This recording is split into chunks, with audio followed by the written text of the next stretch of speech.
आज हम बनाएंगे मार्केट से भी एकदम सुपर टेस्टी वाला डोसा। बहुत ही आसान तरीके से हम आपको इस रेसिपी में बता के दिखाएंगे। साथ ही आपको कुछ टिप्स एंड ट्रिक्स दिए जाएंगे जो डोसा बिल्कुल मार्केट जैसा बनेगा। और साथ ही हमें बनानी है सांभर। तो चलो, हेलो फ्रेंड्स, मैं हूँ गुंजन। गुंजन के चैनल होम स्टाइल स्वाद में आप सभी का अभिनंदन करते हैं। जय श्री कृष्णा, राधे राधे। ये सब्जियाँ कुछ पड़ी थी, जैसे ड्रम स्टिक हो गई, सूखी भिंडी हो गई, जो कई दिनों से पड़ी थी, तो इनका यूज करके हमें सांभर बनानी है। और देख रहे हो, जो भी देख रहे हो वीडियो, वो सारी सब्जियां हैं। और दाल धो के रख दी है। बची हुई ये बैगन की सब्जी थी, उसका भी हम यूज करेंगे। यानी ओवरऑल देखा जाए ना तो रीयूज चीज़ होने वाला है। जो भी सब्जियां बची थी, कुछ मतलब सूखी सब्जी वैसे पड़ी थी पेंडिंग में, वो थी, और कुछ बनी हुई सब्जी थी, वो थी। तो उसका यूज करके आज हम बनाने वाले हैं सांभर, है ना। तो सबसे पहले क्या करना है, ये जो मिक्सी जार ले लिया है और उसमें टमाटर को इस तरह से काट के डाल देंगे। 5 से 6 डाल देंगे इसमें गार्लिक यानी कि लहसुन। और उसके साथ ही आपने देखा ये करी पत्ते डाल देंगे। इन सभी को पीस लेंगे अभी। पर उससे पहले कुछ और भी चीज़ें हैं, जैसे कि ऐड करनी है प्याज। प्याज को भी छोटे छोटे पीसेज में इस तरह से काट के डाल देना है। और डालने के बाद आप देखोगे इसका ढक्कन लगा के एक फाइन पेस्ट बना के हमें तैयार कर लेना है। जैसे ही फाइन पेस्ट तैयार हो जाता है, चलते हैं गैस की तरफ। कुकर को रख देंगे गरम होने के लिए और डाल देंगे सरसों का तेल। सरसों का तेल जैसे ही गरम हो जाता है, तेज पत्ता डाल के उसमें राई छोड़ देंगे। राई जैसे ही चटकने लगेगी, उसके बाद हमें डालना है करी पत्ता।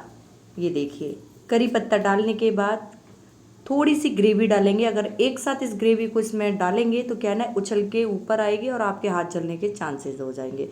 अब ड्रम स्टिक यानी कि मोरिंगा, या फिर कहे तो सहजन की फली, ये डाल देंगे और भिंडी डाल देंगे। साथ ही बेसिक मसाले रहेंगे, जैसे कि कसूरी मेथी हो गई, हल्दी हो गई, धनिया पाउडर, रेड चिली पाउडर।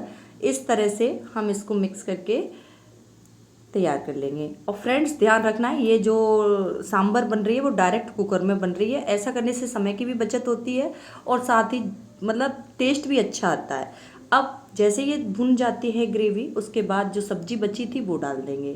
धो के हमने इस ट्रेनर में, आप देख रहे हो, ये दाल रखी थी और उसको भी इसी में ऐड कर देंगे। और ज़रूरत के हिसाब से थोड़ा, एटलीस्ट हमें 2.5 इंची ऊपर पानी होना चाहिए। जो भी मटेरियल है ना, तो हमारी सांभर बिल्कुल परफेक्ट बनती है। तो 2.5 इंची पानी डालने के बाद में नमक डाल देंगे स्वाद के अनुसार और ढक्कन लगा के सीटी लगा लेंगे। 3 सीटी स्लो फ्लेम पर आ जानी चाहिए, क्योंकि इसमें एकदम घुटी हुई चीज़ें होना बहुत अच्छी लगती हैं। तो जैसे चलिए, सीटी आने के बाद निकल जाती है। अभी हम इसको चेक कर लेते हैं। देखो, बिल्कुल घुल गई है दाल अच्छी तरह से, जैसे सांभर में घुलनी चाहिए उतना ही हमें कंप्लीट मिलके तैयार हुआ है। थोड़ा सा फिर से मैंने इसको बॉईल कर दिया है। अब बारी आती है इसमें डालने की इमली का पल्प। तो इमली को भी, पल्प को हम इस तरह से इसमें मिक्स कर देंगे। और मिक्स करने के बाद में ये सांभर मसाला जाएगा, जो कि मेरा होममेड सांभर मसाला है। उसके बाद फिर से मिक्स कर देंगे। और मिक्स करने के साथ साथ आप देखोगे, एक तो सीक्रेट टिप मेरी यही है कि जिसमें जब भी मैं ये सब्जी बनाती हूँ, सांभर बनाती हूँ, तो उसमें मैं 2 से 3 टेबल स्पून देसी घी का इस्तेमाल ज़रूर करती हूँ। ऐसा करने से इसका टेस्ट और भी बेहतरीन हो जाता है। अब गार्निश के लिए धनिया डाल देंगे। धनिया पत्ती डालने के बाद इसको इस तरह से मिक्स कर देंगे। इस तरह से ये कंप्लीट होती है। अब चलते हैं, जो मैंने स्टार्टिंग में बोला था कि सांभर को तो तैयार कर लिया है हमने, अब डोसे के बारे में जानना चाहते हैं। तो सबसे पहले देखिए, मैं इस डिस्क्रिप्शन में इसकी लिंक दे दूंगी कि इसका बैटर कैसे बनाना है। तो बैटर मैंने घर पर ही बनाया है, और घर पर इसको बैटर को बनाने के साथ साथ डोसा एकदम क्रिस्पी वाला, मार्केट वाला कैसे आएगा, उसके लिए सबसे पहले फेंट लेना है और 20 सेंटर में आपको हाई हीट पर ये इसको डाल देना है बैटर को। बैटर को डालने से पहले गीले कपड़े से पोंछ जरूर लेना, ठीक है। और एंटी क्लॉकवाइज इसको घुमाना है, क्लॉकवाइज नहीं घुमाना, समझ रहे हो। ओनली एंटी क्लॉकवाइज आपको घुमाना है। और फ्लेम को हाई लगातार बना के रखना है। फ्लेम लगातार हाई रहेगा। उसके बाद आप थोड़ा सा स्प्रिंकल कर दोगे देसी घी, मतलब जो भी आप खाते हो, ऐसा नहीं है। मैं देसी घी खाती हूँ तो मैं वही यूज करती हूँ।